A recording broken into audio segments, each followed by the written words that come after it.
Men are quick to guard their reputation, their money, and their careers. Yet strangely, many neglect the one thing that serves as the foundation for all of those, our own body. The Stoics taught us that self-mastery is not just about controlling emotions or sharpening the mind. It is also about caring for the vessel through which the soul expresses itself. If we disregard it, we pay a heavy price. Think about it, the body's a messenger.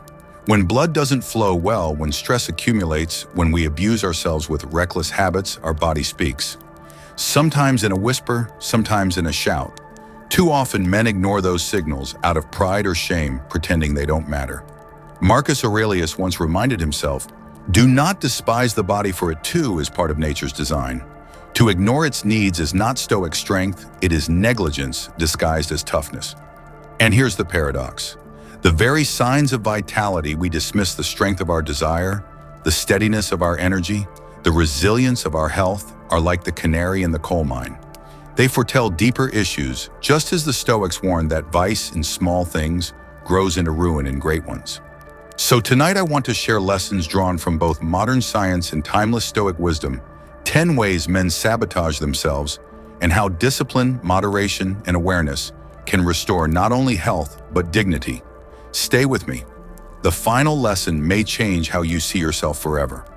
Lesson 1. Your body is a barometer of character. The ancients often spoke of the body as a servant of the soul, yet they also warned that if the servant is neglected, the master suffers. Modern medicine tells us something strikingly similar. When a man begins to struggle with his vitality, it is often not just a problem of the body, it is a signal of deeper issues. Erectile health, for example, is not only about intimacy, it is a reflection of blood flow hormones, the nervous system, and even the weight of stress upon the mind. In short, the state of the body reveals the state of the man. Think of it this way: when a warrior's sword is dull, it does not mean the warrior is weak, but it does mean he has failed to maintain the tool he depends on. Marcus Aurelius once reminded himself that every part of nature works according to its design. If we blunt or misuse the instrument, we should not be surprised when it fails us. So it is with our health. Too many men brush off early warning signs saying, "It's nothing, I'll deal with it later." But later becomes years, and years become consequences, sometimes as serious as heart disease. The Stoics would call this a failure of foresight, a neglect of prudence. Wisdom demands that we treat the first cracks in the foundation with seriousness before the whole structure collapses. A friend of mine once ignored recurring fatigue and difficulty in simple tasks. He laughed it off until he collapsed during a weekend hike. Doctors later told him his arteries had been warning him for years. In ignoring the signs, he was not being strong, he was being careless.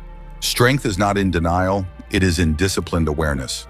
So remember this, your body is always speaking. The question is whether you are humble enough to listen. The Stoic path calls us not to despise the body, nor to worship it, but to treat it as a trusted companion, one whose condition reveals the truth of how we live. Ignore it and you will pay. Respect it and it will serve you well on the road to virtue. Lesson 2, the danger of desperation and quick fixes. In every age, men have been tempted by shortcuts. The Romans chased elixirs that promised eternal youth, medieval alchemists sold powders for virility, and today the internet is filled with pills, gadgets, and bizarre tricks claiming to restore manhood overnight. The Stoics would call this a surrender to desperation, a refusal to accept reality, and a chase after illusions. Modern doctors see the same tragedy, men experimenting with unsafe home remedies, punishing their bodies in search of quick gains. Some use harmful stretching methods, others try constriction devices or strange substances. But let us pause here. What does this reveal about our mindset? It shows a man unwilling to confront his fear with reason. He prefers fantasy to discipline. Epictetus warned, "It is not what happens to you, but how you react that matters." When we react to discomfort with desperation, we invite harm. When we respond with patience and rational action, we preserve ourselves. Quick fixes often create permanent damage, while steady habits build lasting strength. I recall a story of a young athlete who, anxious about his appearance, tried extreme supplements and risky methods to enhance himself. At first, he felt invincible, but months later, his health began to fail. His strength declined, his confidence collapsed, And only then did he realize the price of chasing illusions. Had he chosen moderation and training, his body would have grown stronger naturally. This lesson extends beyond health. How many times in life do we reach for shortcuts, cheating in business, rushing relationships, or cutting corners in work? Each time the result is the same temporary satisfaction, long-term regret. The Stoic way is slower but sure. It tells us that growth comes not from tricks, but from consistent discipline. So the warning is clear: don't be desperate, don't fall for fantasies. Instead, accept reality, take the patient road, and trust that effort, not illusion, builds the man. For the one who masters himself has no need for quick fixes, he is already whole. Lesson 3: Cleanliness and order. Hygiene as philosophy. At first glance, keep it clean sounds like common sense. But for the Stoic, cleanliness is not only about the body, it is about order, discipline, and respect for nature's design. Epictetus once said that even a philosopher should wash, shave, and care for himself, not for vanity, but for dignity. Neglecting hygiene is not a mark of strength. It is a sign of disorder in the soul. Modern health reminds us of the same truth. When men ignore simple hygiene, whether failing to wash, properly, being careless with foreskin care, or using harsh chemicals that irritate the skin, they invite problems that could have been prevented. Infection, discomfort, even serious disease sometimes arise not because fate was cruel, but because discipline was absent. The Stoics would remind us that fortune often punishes the man who fails to govern himself. Consider the soldier preparing for battle. His armor must be polished, his sword free of rust. If he neglects this, the weapon fails him when he needs it most. The body is no different. A man who takes a few minutes each day to keep himself clean, to observe his body with attention, is practicing not vanity, but vigilance. He is saying to himself, I respect the vessel through which I live. I remember meeting an older mentor, a quiet man of great discipline. Even in his 70s, he carried himself with order clothes, neat body, cared for, mind alert. He told me, when I wash each morning, I remind myself today, I will also wash my thoughts. Dirt belongs to the skin, not to the soul. That image has stayed with me ever since. Cleanliness then is more than soap and water. It is a Stoic exercise, an act of mindfulness, a daily ritual of respect for oneself and for those we live among. To be clean is to declare, I live with order, I live with discipline, and I am prepared for whatever the day brings. Lesson 4: Don't ignore pain or warning signs. Pain is not an enemy, it is a messenger. The Stoics understood this long before modern medicine gave it language. Seneca wrote that suffering often teaches us what pleasure cannot, for discomfort points out what we must change. In the body, pain or unusual symptoms are signals, warnings that demand attention. To ignore them is not courage but folly. Think of a man who notices blood in his urine or a sore that does not heal or persistent pain. Pride whispers, ignore it. It will pass. Fear adds, don't tell anyone. What if it's serious? And so he delays, convincing himself that silence is strength. But silence is not strength, it is neglect. True courage is in facing the truth early, even if it frightens us. Marcus Aurelius reminded himself daily, if it is endurable, then endure it. If it is not, then stop complaining. But notice he did not say to ignore what cannot be endured. He meant act rationally. If something requires attention, give it attention. If the house is on fire, you do not stand tall, pretending you are brave, you fetch water. I once knew a man who discovered a small sore but refused to see a doctor. Months turned into years, and what could have been treated simply became a grave illness. His regret was not the illness itself, but the years he lost by denying reality. A Stoic accepts fate, yes, but also accepts responsibility to act within his power. Pain and warning signs are nature's way of saying, something in your discipline is broken, repair it. To ignore them is to betray yourself.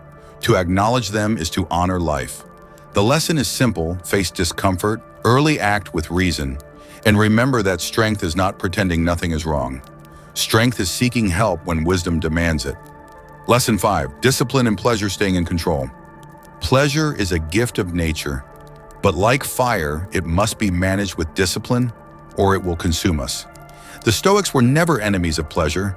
They simply warned that when we let passion take the reins, reason falls behind and disaster soon follows. In intimacy, the same lesson applies. Moments of desire, if unchecked, can lead to injury, regret, or even the loss of trust with those we love. A physician may warn of reckless acts that cause physical harm, fractures, strains, accidents that could have been avoided with care. The Stoic philosopher gives the same warning in a different language. Excess passion breaks more than the body. It breaks character. Epictetus reminded his students that the wise man enjoys pleasure, but never becomes their slave. Control is not suppression, it is mastery. Picture a charioteer guiding powerful horses. If he pulls too loosely, the horses bolt and wreck the cart. If he pulls too tightly, they cannot move. But with steady hands, he directs their strength safely forward. Our desires are the horses. Our reason is the reins. To lose control is not freedom, it is chaos disguised as joy. I once heard of a man whose recklessness in the bedroom led to an injury so severe it required surgery.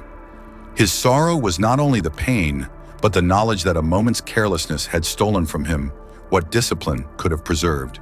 It is the same in all of life. Rashness takes away what patience could protect. So let us learn discipline in pleasure does not diminish joy, it deepens it. Safety, awareness, and self-control create space for true freedom. As Marcus Aurelius wrote, "You have power over your mind, not outside events." Realize this, and you will find strength. That strength allows us to enjoy pleasure fully without fear of harm, because we remain the masters of ourselves. Lesson 6. Moderation in heat and comfort. Why do a man's testicles hang outside the body while the heart and lungs are safely within nature in its wisdom, designed them to be cool for life itself, is born in balance, not in excess.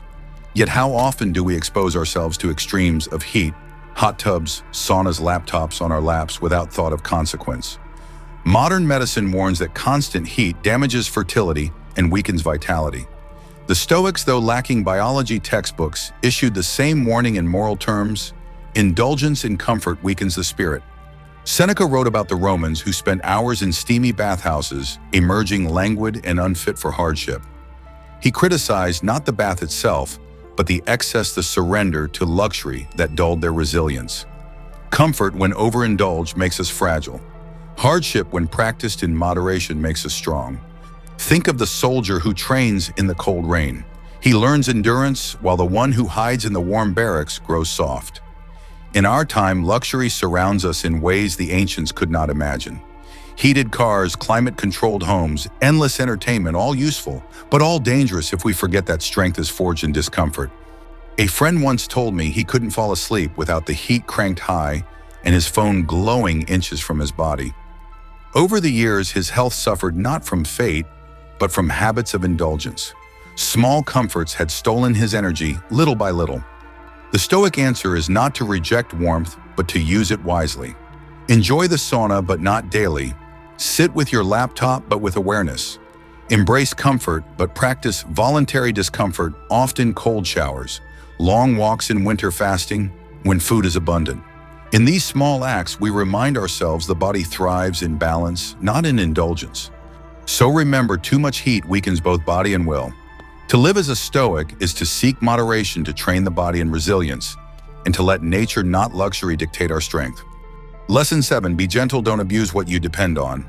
Many men treat their own bodies with surprising harshness. In private moments, they grip too tightly, chase intensity with aggression, and over time condition themselves in ways that nature never intended. The result is frustration. What once was a source of connection becomes a source of disappointment. Modern doctors call this conditioning, but the Stoics would call it misuse, forcing nature instead of working with it. Epictetus often reminded his students that tools must be used according to their purpose. A hammer is not for cutting wood, nor a sword for digging the earth. Misuse destroys the tool. In the same way, when we subject our bodies to unnatural strain, we confuse them and later wonder why they no longer serve us as they should. Think of a man training in the gym. If he lifts with reckless form, perhaps yanking weights too fast, he may feel strong for a time. But sooner or later, injury humbles him. Contrast that with the athlete who trains patiently with steady breath and proper form. His strength lasts because he respects the body's design. Pleasure and intimacy work the same way. Respect builds endurance. Violence breeds fragility. I once heard of a young man who confessed that his private habits had left him numb to ordinary intimacy. What once was natural no longer stirred him. His shame grew not because nature had failed him, but because he had demanded more of nature than it was meant to give. His struggle was not medical, it was philosophical. He had mistaken intensity for fulfillment. The Stoic response is clear: be kind to yourself. Do not turn pleasure into punishment. Treat your body not as an enemy to conquer, but as a partner to guide. Use moderation, practice patience, and you will find not only greater health, but deeper joy. Lesson 8: Lifestyle Choices, the Foundations of Vitality. The Stoics taught that our lives are shaped less by what fortune gives us and more by how we choose to live each day. Modern science agrees. The strength of a man's body, his energy, his endurance, even his vitality in the most private areas, rests not on chance alone, but on the daily habits he repeats. Smoking, overeating, endless sitting, or drowning stress in alcohol are not merely bad habits. They are philosophies in action, silent declarations that comfort is worth more than discipline. Marcus Aurelius reminded himself, "You become what you give your thoughts to. In the same way you become what you give your body to. Feed it poorly, neglect exercise, and it will grow weak. Train it, nourish it, and it will become a trustworthy companion." I recall a man in his 40s who laughed off warnings about his lifestyle. Cigarettes in one hand, fast food in the other, he said, "I'll worry about health later." Later came quickly. By 50, he struggled to climb stairs. By 60, his independence was gone. He had not been defeated by fate, but by choices. In contrast, another friend of mine began walking just 20 minutes a day. Slowly, that became running, then lifting weights. 10 years later, his body was stronger than it had been in his 20s. His secret was not luck, it was discipline practiced daily. Stoicism calls us to live simply to master desire rather than be mastered by it. This applies as much to food and drink as to wealth or fame. A man who cannot say no to another cigarette or another drink is no freer than a man chained to a wall. Freedom is not found in indulgence, it is found in self-control. So take this lesson to heart: your lifestyle is not trivial. It is the ground upon which your entire life is built. Choose wisely with moderation and strength, and your body will reward you with years of vitality. Ignore it, and you will discover too late that every small choice was leading you toward weakness. Lesson 9: be kind to yourself. Break the cycle of shame. When men struggle with their bodies, especially in matters of intimacy, they often turn inward with cruelty. One failed moment becomes a verdict: I am broken, I am weak, I am less of a man. And from that judgment grows anxiety, which makes the problem worse. The Stoics knew this trap well. Marcus Aurelius warned himself, "You have power over your mind, not outside events. Realize this, and you will find strength." What happens in a single moment is not within your control, but how you interpret it is. Modern doctors call this a vicious cycle: stress leading to dysfunction, dysfunction leading to more stress. The Stoics would call it a failure of judgment, for the true harm does not come from the event itself, but from the story we tell ourselves about it. I once spoke with a man who admitted that one failed night haunted him for months. Every time he was close with his partner, he remembered that night, grew tense, and failed again. It was not his body that betrayed him, it was his mind. Only when he learned to laugh at himself, to shrug and say, "Some days are better than others," did his confidence return. Kindness to yourself is not weakness, it is wisdom. No man's body works perfectly all the time. To expect perfection is arrogance. To accept fluctuation is humility. When you are gentle with yourself, you break the cycle of shame and allow nature to restore balance. The Stoics would remind us to despise yourself for imperfection is to fight against nature. To accept yourself, flaws and all, is to live in harmony with nature. And harmony, not perfection, is the mark of true strength. Lesson 10: use it or lose it, engagement as a form of vitality. There is an old saying, use it or lose it. Modern medicine tells us this is partly true. When a man disengages from intimacy, whether out of stress, shame, or neglect, his body begins to adapt. Muscles weaken, circulation slows, desire fades. But the lesson here is not just biological, it is deeply Stoic. Life itself is meant to be lived actively, not avoided. Marcus Aurelius wrote, "Do not act as if you were going to live 10,000 years. Death hangs over you. While you live while it is in your power, be good." To the Stoic, goodness is not only about virtue in the abstract, it is about presence, engagement, and the refusal to waste the gifts nature has given. Just as unused muscles wither, so too does unused capacity for connection, joy, and intimacy. I once knew a couple who slowly drifted apart not because love had died, but because both stopped making the effort. Embarrassment, busy schedules, and quiet resentment built a wall between them. Years later, when they looked back, their greatest regret was not what they had done, but what they had left undone. They had let time slip away without using the gifts they still had. Stoicism teaches us that intimacy, like life itself, is an arena for practice. In it, we learn patience, generosity, self-control, and presence. To avoid it out of fear or laziness is to lose not just physical vitality, but spiritual growth. So the final lesson is simple: remain engaged. Do not retreat from life. Do not retreat from connection. Use the body nature has given you, nurture it with respect, and share it with love. For in doing so, you not only preserve vitality, you honor the Stoic principle of living fully here and now with courage and gratitude. Conclusion: discipline, dignity, and the Stoic way of living. We began this journey with a simple truth. A man often guards his wealth, his reputation, and his status, but forgets to guard the very vessel that allows him to live. The Stoics remind us that wisdom is not only found in lofty thoughts or elegant words, but in the daily choices we make with our bodies, our habits, and our discipline. Across these 10 lessons, we've seen a pattern, whether it is ignoring warning signs, chasing desperate shortcuts, indulging in reckless pleasures, or surrendering to luxury. The root problem is always the same: forgetting self-mastery. The body becomes neglected when the mind is distracted, and the soul becomes restless when the body is in decline. To live as a Stoic is to bring all three: body, mind, and soul into harmony. Marcus Aurelius once wrote, "You could leave life right now. Let that determine what you do and say and think."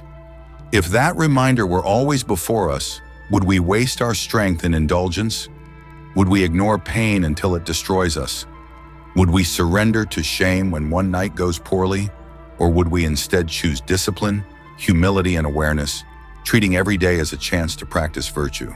I think of the men I've met over the years, one who ignored his health until regret came too late, and another who embraced small disciplines, daily walking, eating well, caring for himself with order, and lived with vitality into old age.